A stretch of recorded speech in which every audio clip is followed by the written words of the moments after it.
La nouvelle année n'est pas là où tu crois. Elle ne commence pas dans le bruit qui masque le vide, ni dans les voix qui s'élèvent au cœur de la nuit.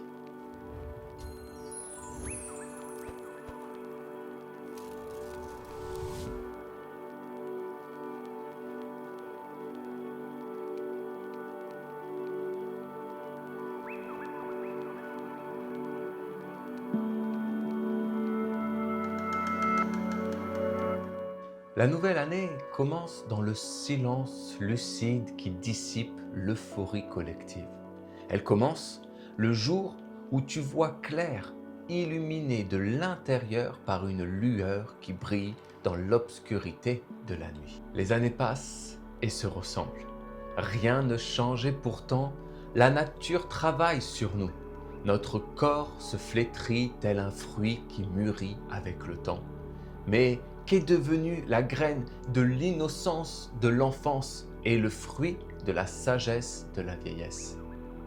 Le temps les a emportés, la mémoire s'est étiolée et nous avons oublié où était érigée la grande porte du bilan. Ce moment où la mort et la naissance se rencontrent, où l'aboutissement et le commencement se retrouvent et se donnent l'un à l'autre. Cette porte se nomme le solstice d'hiver, moment de récolte où tu ne peux plus négocier avec toi-même. Tous les rêves sont éphémères, toutes les illusions disparaissent quand nous tenons dans nos mains les graines des fruits de nos actions. La nouvelle année commence le jour où nous arrêtons de négocier avec nous-mêmes, quand nous ne disons plus « demain ». Demain n'existe pas, le soleil ne s'arrête pas de briller, la nuit et le jour se succèdent au fil du temps qui coule. Le seul demain se trouve au-delà du voile de la mort, de l'autre côté du fleuve qui s'écoule. Quand tu comprends que le moment parfait tant espéré n'est qu'une excuse de la peur pour fuir le courage d'oser, alors la nouvelle année n'est plus très loin. La perfection n'est pas un moment, la perfection est une direction. La perfection consiste à tendre vers elle. De même que nous fermons les yeux tous les soirs, les solstices d'hiver sont des portes qui s'ouvrent à chaque année pour les reines et les rois. La nouvelle résolution n'est pas un vœu, mais un engagement vertueux. La nouvelle année est une rupture silencieuse entre celui que tu étais et celui que tu vas devenir. Et la bonne résolution prend toute sa valeur quand l'intention pieuse, cachée au cœur de l'hiver silencieux, devient accomplissement à l'automne suivant.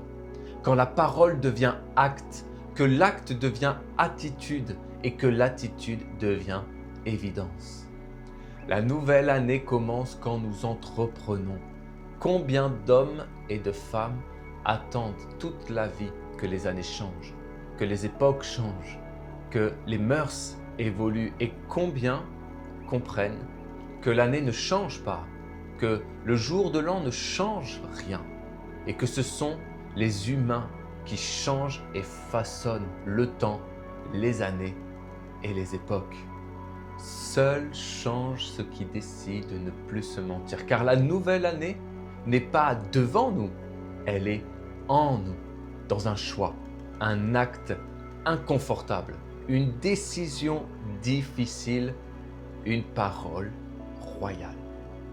Oh, la nouvelle année n'est pas là où tu crois, elle est dans le moment exact où tu prends enfin la responsabilité de ce que ta vie va devenir.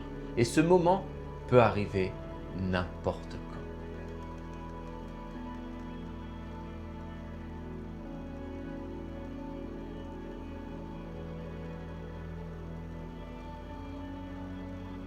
Tout le monde veut devenir roi, mais peu veulent régner. Tout le monde rêve de la couronne et de ce qu'elle promet, mais rares sont ceux qui acceptent ce qu'elle exige. Car être roi est une image, régner est une charge. Être roi, c'est être vu, mais régner, c'est décider quand personne ne regarde. La couronne brille sous la lumière, mais son poids se fait sentir dans l'ombre. Et c'est précisément là que beaucoup baissent les bras, et lève les armes. Tout le monde veut être libre, mais peu acceptent la discipline qu'elle exige.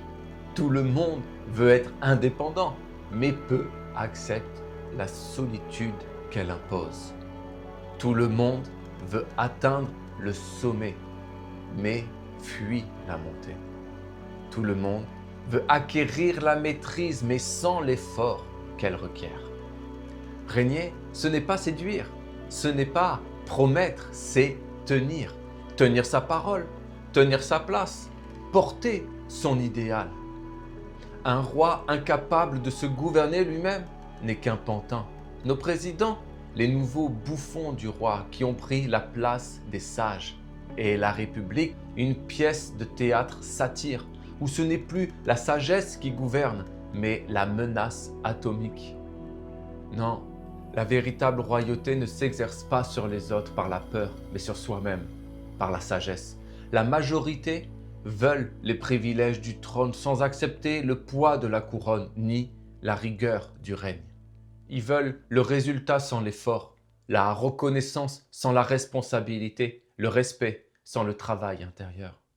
Mais le pouvoir ne se prend pas, il se donne à celui qui ne le veut pas. Régner, c'est avancer sans applaudissements, c'est construire sans promesse de réussite, c'est choisir l'inconfort volontaire plutôt que le confort stérile. Ce n'est pas spectaculaire, c'est simple, naturel et durable dans le temps qui passe. Tout le monde veut devenir roi, mais seuls ceux qui acceptent la discipline silencieuse, la constance invisible et le poids quotidien de leur choix méritent de régner. Nous sommes tous des rois et des reines et avons tous un royaume à gouverner.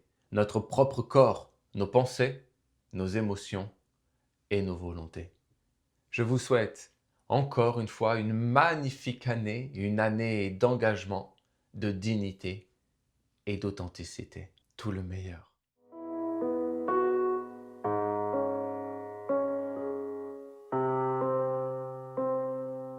Par Saint Jean le caché, la lumière et l'enseignement qui cheminent